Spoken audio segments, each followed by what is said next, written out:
Analiza tu voto 2024. Bienvenidos a Analiza tu voto 2024. Seguimos llevando el pulso de la política, qué está pasando. Oigan, los aspirantes presidenciales, hacia dónde tienden sus planes, si lo tienen, sus propuestas, es importante. Y aquí vamos a conversar en esta ocasión con Eduardo Quiroz. Él es precandidato presidencial por la libre postulación. Gracias por acompañarnos. Interesante lo que estamos viendo a nivel de los candidatos libre postulación. Hay buen ánimo y veo mucho movimiento en todo el país. Están recorriendo y conociendo una realidad que posiblemente antes se veía por otra vía, o usted siempre ha tenido ese contacto. Bienvenido. No, al revés. Primero, muchas gracias, Jesús, por la oportunidad. Además, tú eres un periodista con experiencia y sabes que este tipo de programa es importante, claro, para que el ciudadano se vaya formando. Yo digo que el voto informado no es el 5 de mayo, el voto informado es todo este proceso, ¿no? En lo que a mí respecta, bueno, sabes, desde muy joven vinculado a la política y, digamos, con raíces por el lado de mi mamá en Chiriquí, por el lado de mi papá en Coclé, pues desde muy joven también recorriendo el país y entendiendo que Panamá no solamente es la capital. Panamá es la capital, pero también es todo lo demás. Y en la medida en que integremos eso, le vamos a dar a este país las mejores oportunidades. Ahora, ¿usted con qué se ha encontrado? Porque este contacto con la gente es recurrente para el político tradicional. En periodos de campaña voy a recorrer, buscar los votos que necesitas, que te doy. O sea, es parte como de la cultura política nuestra. Entonces, cuando uno de libre postulación, que no ha estado de pronto muy ligado, usted en el pasado sí, pero ya ha mantenido alguna independencia política, nos ha dicho en los últimos años, implica otro escenario. ¿Cuál es la visión? El otro escenario es el de la realidad de la gente. Okay. Es muy impactante la realidad de la gente. Yo suelo contar una anécdota muy corta, y es que estaba caminando en Colón, sí, a 5 minutos de la carretera, hablando con una señora, conversando sobre su apoyo, si nos daba su firma y tal, y de repente yo oigo que alguien grita por allá: ¡llegó!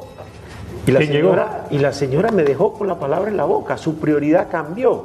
Fue a su cocina, buscó los garrafones y empezó a recoger agua de una pluma que estaba pegada al piso. Entonces tú te das cuenta ahí que a 5 minutos de la carretera, porque después, claro, me quedé conversando con la señora y ella no tenía agua desde hacía 24 horas. Muy bien. Entonces, ante esas realidades, ante el desastre que es que un productor pueda sacar sus productos, ante el desastre que es que el servicio de telefonía todavía hay áreas donde no llega ampliamente, ante el desastre que es que tú tengas una enfermedad en un lugar apartado y ves cómo llega para coger una carretera, para entonces venir a hacer un tranque de 3 horas entre Chorrera y Panamá, que es inadmisible. Entonces, esas realidades te impactan muy fuerte.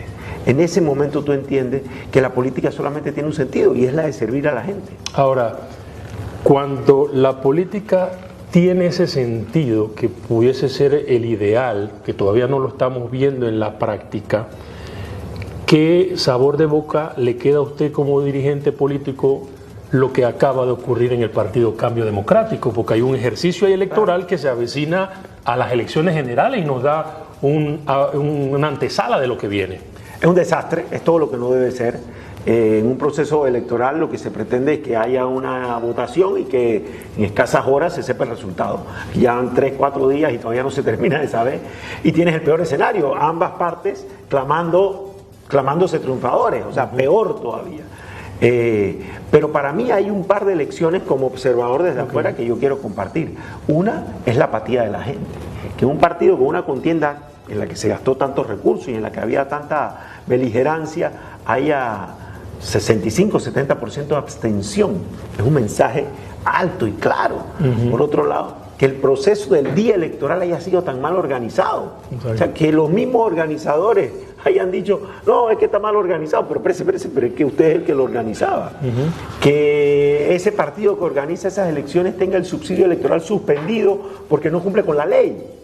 Y por eso supuestamente no pueden contratar el TER, que es una herramienta tecnológica hoy en día absolutamente común, porque no porque no tienen recursos para hacerlo. O sea, es una lista. Pero más importante que todo el debate esté centrado en qué facción ganó para ver qué candidato presidencial te da. Espérate, ¿y dónde están las necesidades de la gente? ¿Y cuándo se discutió sobre los temas que acabo de plantear? Agua potable, educación, salud, vivienda. enorme pobreza que tenemos, o es que las protestas sociales de julio del año pasado ya se nos olvidaron y no hicimos la autopsia para saber por qué el pueblo explotó como explotó. Después sí, después vinieron otros grupos que trataron de aprovecharse políticamente de las protestas, pero la protesta tenía una realidad social que estuvo ahí. Dígame algo, nosotros regularmente en este proyecto hacemos mucho énfasis que los debates que han de venir tienen que hacer, darle prioridad a la lucha y el combate a la corrupción, pero de una forma real y concreta, pragmática. Es el día 1 de ser gobierno, y 2, reactivar la economía. La gente está a falta de empleo y hay una situación de prácticamente, digamos, asfixia bancaria en estos momentos que tiene a la gente contra la pared. O sea, frente a esas dos vertientes, no sé si coincide, son ejes temáticos que tienen que tener en sus planes de gobierno. Porque, yo repito, hay una base social tan deteriorada que aquí hay dos opciones. O tú te quieres tapar los ojos y no verla, o por el otro lado dices, no, aquí hay una realidad que hay que entender y a la que hay que ir a fondo. Claro. Y por eso yo he estado planteando que incluso a los precandidatos, a los que estamos optando por la candidatura presidencial, debiéramos ir a un debate, porque esos son los temas que la gente quiere escuchar. La gente no quiere saber cuántos activistas tiene, cuánto está pagando por activista, si hace 300 o 500 firmas por día, o si tienes al tipo que está parado en el kiosco, o si funciona la plataforma, no funciona. Sí, exacto, temas tecnológicos. Yo a veces iba a las entrevistas y digo, el app, ¿cómo le va? Y la app, y yo, sí, pero es que ese no es el tema. El tema son las necesidades de la gente. El tema es cómo poner la política al servicio de los panameños. El tema es tener ilusión, pasión. ¿Cómo podemos hacer de este país un país distinto? ¿Cómo decimos, vamos a hacer de Panamá el país más honesto del mundo? Hay gente que dice, tal lugar es el país más feliz, tal lugar es el país donde mejor atienden a los turistas. Sí. Hagamos de Panamá el país más honesto del mundo. Somos 4 millones de habitantes, pero eso sí tiene que ser una decisión a todos los niveles, sector público, sector privado, que nos remanguemos y nos metamos a hacerlo. Ahora, en ese contacto que usted tiene con la gente le habla de problemas, de sus necesidades apremiantes. Le han dicho, estoy hastiada de la corrupción, quiero cero corrupción en el gobierno. Es un tema que en los sondeos ni siquiera marca. Mira, ¿cómo elevarlo? Hay dos realidades. Sí. La gente lo sabe. Ajá. La gente lo sabe. La gente lo sabe por un lado porque el cuento ese de que robó pero hizo. Exacto. Es un cuento. O sea, yo no creo en que el panameño es deshonesto en su ADN. Todo lo contrario.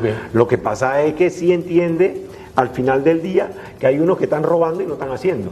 Entonces hacen su análisis. Pero cuando tú le dices, como le he dicho yo, pero espérate, pero es que el que te estaba poniendo plata en un bolsillo te la estaba sacando del otro, la gente entiende inmediatamente.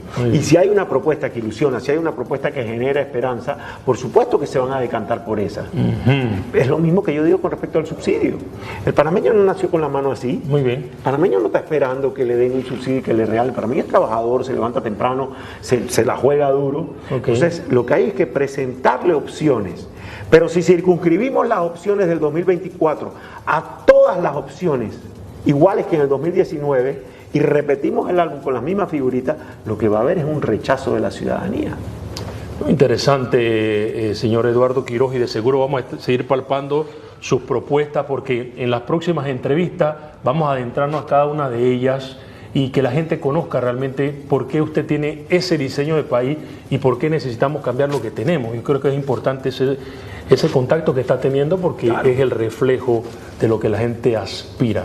Gracias por permitirnos esta primera oportunidad. Yo le envío un mensaje a la gente y me robo segunda. Le envío un mensaje claro, todavía quedan 4 meses, todavía se puede firmar por Eduardo Quiroz. Así que búsquenos en nuestras redes sociales. Vamos a ver. Felicito por este proyecto. Gracias por acompañarnos. Analiza tu voto 2024. Gracias al Hotel Panamá por el auspicio y permitirnos utilizar sus instalaciones de este prestigioso hotel para estas entrevistas. Siga con nosotros en la próxima. Saludos.